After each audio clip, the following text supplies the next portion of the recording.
buenos días a todos.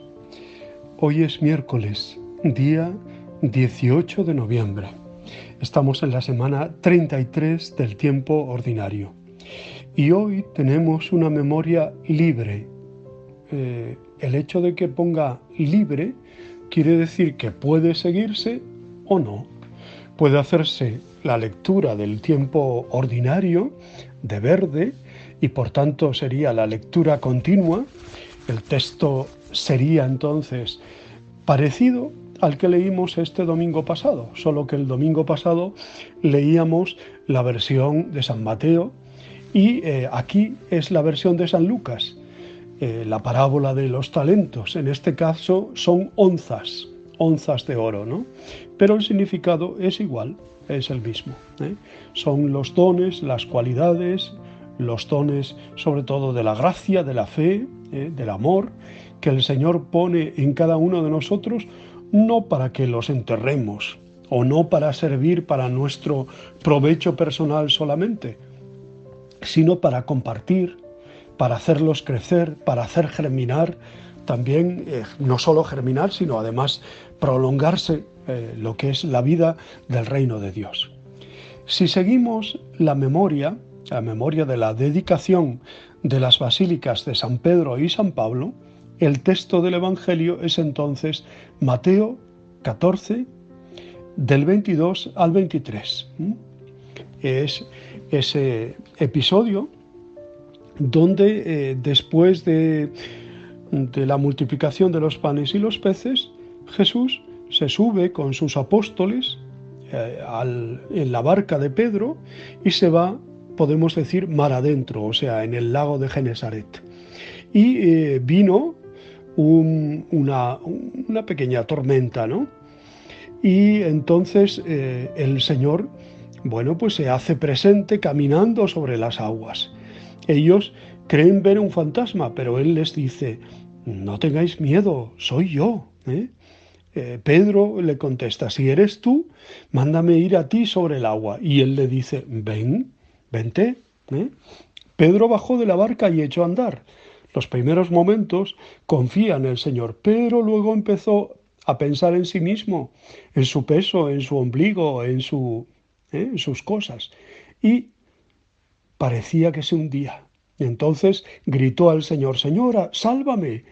Y enseguida Jesús extendió la mano, lo agarró y le dijo: hombre de poca fe, ¿por qué has dudado? Subió a la barca, todos se postraron ante él diciendo: realmente tú eres el Hijo de Dios. Este es el texto del Evangelio de hoy, ¿no? Por tanto, Pedro mantiene la mirada clavada en Dios, camina, pero cuando se fija en el viento, en las olas, en los problemas, solo en las dificultades, y se olvida de Dios, cuando se fija solo en su ombligo, en su egoísmo, en sus fuerzas, entonces se hunde. El secreto está en la absoluta confianza. Señor, mándame ir a ti.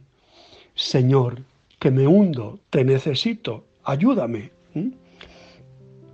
Esta es la propuesta, ya digo, del Evangelio de hoy.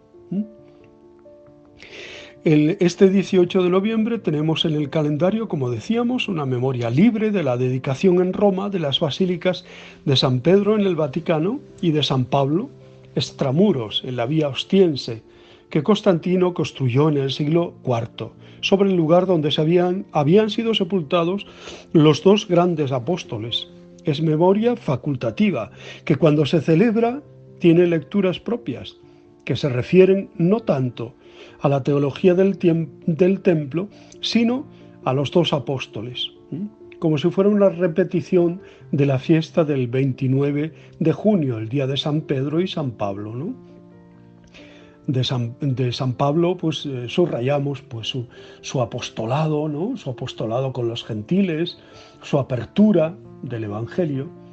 De Pedro tenemos muchas cosas para subrayar, sobre todo a pesar de sus errores, su plena confianza en el Señor, su seguimiento del Señor. Podíamos hoy reflexionar sobre lo que significa ser piedras vivas en la construcción del templo del templo de Dios, ¿no?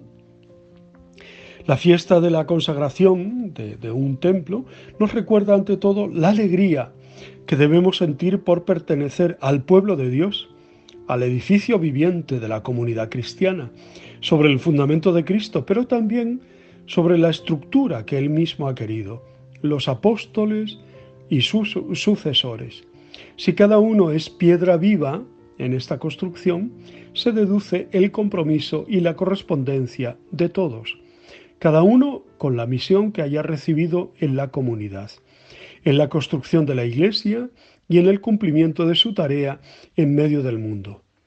Pedro en su carta describe dos importantes actuaciones sacerdotales de este pueblo: ofrecer sacrificios espirituales que Dios acepta por Jesucristo y proclamar las hazañas de Dios en este mundo. Son la línea ascendente, ofrecer alabanzas y ofrendas a Dios, y la descendente, siendo sus testigos ante los demás. El edificio de piedra es un símbolo muy expresivo del edificio comunidad y también de ese edificio que es cada uno de nosotros como templo del Espíritu. Al mismo tiempo, nos hace pensar en lo que significa un edificio dedicado al culto en el conjunto de la vida cristiana. Los lugares de culto no tienen una importancia absoluta, pero tampoco son indiferentes. Están consagrados, están dedicados a Dios. No los tenemos que absolutizar en exceso, como denunciaban algunos profetas del Antiguo Testamento, solo aquí, solo esto, reduciendo el culto solo a ese lugar, separándolo de todo lo demás. Jesús nos dijo que deberíamos adorar a Dios en espíritu y en verdad, y que el lugar era, por tanto, relativo. Rendimos culto a Dios con toda nuestra vida y en toda nuestra vida. Pero tampoco tenemos que banalizar los valores que tiene un lugar de culto para la comunidad. El lugar puede tener mucho de sacramental como signo para la comunidad de la presencia de Dios y de la realización de las acciones más sagradas, como la escucha de la palabra, la oración común, los sacramentos. Eso lo vemos mucho, por ejemplo, todos los que hemos vivido en una misma parroquia toda nuestra vida, ¿no? Y en la pila de esa parroquia hemos nacido a la vida de Dios y a la vida de la Iglesia. Allí recibimos la catequesis para primera comunión, para la confirmación. Allí muchos de vosotros os casasteis, yo celebré primera misa, se ha celebrado también los funerales por los familiares, los amigos que han fallecido. En fin, para nosotros el templo es también el lugar donde está pues el santo de nuestra devoción, la imagen de la Virgen querida y por supuesto el sagrario, ¿no? El sagrario de nuestra parroquia, que puede ser más bonito, más de plata, de oro, de madera, de lo que sea, ¿no? Pero es nuestro sagrario y eso dice muchísimo, porque es el lugar de nuestras confidencias con el Señor, donde hablamos con Él, donde Él nos habla a nosotros, el amigo que nunca falla, que siempre está, ¿no? Por eso sufrimos tanto cuando vemos, sobre todo estos últimos episodios que se han vivido, por ejemplo, en Chile, ¿no?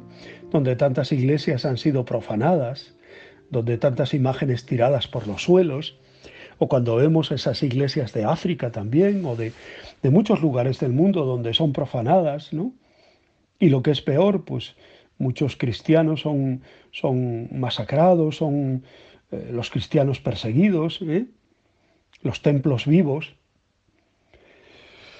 Salomón era consciente de que no es Dios quien necesita estos lugares de culto, porque su espacio es todo el universo. Quien necesita estos lugares es la comunidad creyente. Son pedagógicos para celebrar con mayor profundidad ese admirable diálogo entre Dios y su pueblo que es la liturgia. La liturgia es algo muy bonito, muy hermoso, cuando se celebra dignamente, con calma, con paz, cuando uno va entrando en todos los ritos, los va comprendiendo, Si la fiesta de la Basílica de Letrán, la madre de todas las iglesias que celebrábamos el 9 de noviembre, apuntaba a la unidad universal de las comunidades cristianas con Roma, la de hoy nos invita a ser conscientes de lo importante que es la unidad interna de la Iglesia. Y precisamente con la Eucaristía, que es el sacramento de la unidad por excelencia. Celebrar la dedicación de las catedrales de San Pedro y San Pablo, las basílicas, es celebrar la unidad de la Iglesia en torno al Papa, a los obispos, sucesores de los apóstoles. Se llama iglesia catedral o basílica, porque alberga en ella la cátedra, que es la sede del obispo, y por eso es la iglesia madre de todas las iglesias y capillas de la diócesis. En este caso, pues, iglesia madre también es en cierto sentido la iglesia de San Pedro, ¿no?, del Vaticano. Y bueno, nos sentimos muy unidos también a la iglesia de San Pablo, a la Basílica de San Pablo, por lo que él significa en nuestra vida, con sus cartas, con sus epístolas. Tiene su importancia que una vez al año celebremos la consagración de estas iglesias y la consagración de nuestra iglesia particular y de la catedral propia. Pues todo eso es lo que celebramos en este día de hoy y mucho más, ¿no? Según la tradición, el martirio de San Pedro tuvo lugar en los jardines de Nerón, en el Vaticano, donde se construyó el circo de Calígula, y se afirma que fue sepultado cerca de allí.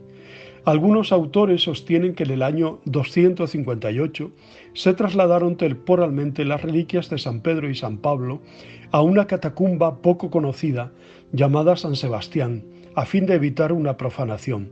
Pero años después las reliquias fueron trasladadas al lugar en que se hallaban antes. En el año 323, Constantino comenzó a construir la Basílica de San Pedro sobre el sepulcro del apóstol. Permaneció idéntica por 2 siglos y poco a poco los papas fueron estableciendo junto a ella, al pie de la colina vaticana, su residencia, tras el destierro de Aviñón. En 1506, el Papa Julio II inauguró la nueva basílica proyectada por Bramante. La construcción duró 120 años. La nueva Basílica de San Pedro, tal como se ve hoy, fue consagrada por Urbano VIII el 18 de noviembre de 1626 y el altar mayor fue construido sobre el sepulcro del apóstol San Pedro, que está abajo en las catacumbas, en la cripta de esta basílica, ¿no? El martirio de San Pablo tuvo lugar a unos 11 kilómetros del de San Pedro, en Acque Salvie, actualmente Tre Fontane, en la vía Ostiense. El cadáver fue sepultado a 3 kilómetros de aquí, en la propiedad de una dama llamada Lucina. La gran iglesia de San Pablo extramuros fue construida principalmente por el emperador Teodosio I y el papa San León Magno. En 1823 fue consumida por un incendio.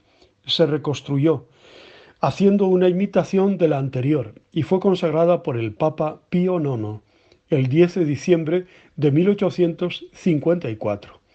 Pero la fecha de su conmemoración se celebra en este día, como lo hace notar el martirologio. Pues damos gracias a Dios por la vida, la obra, el testimonio, el martirio de San Pedro y de San Pablo, y damos gracias por estas dos basílicas, la Basílica de San Pedro, la Basílica de San Pablo y su dedicación. Os deseo muy buen día, os abrazo y os bendigo en el nombre del Padre, del Hijo y del Espíritu Santo. Os quiero.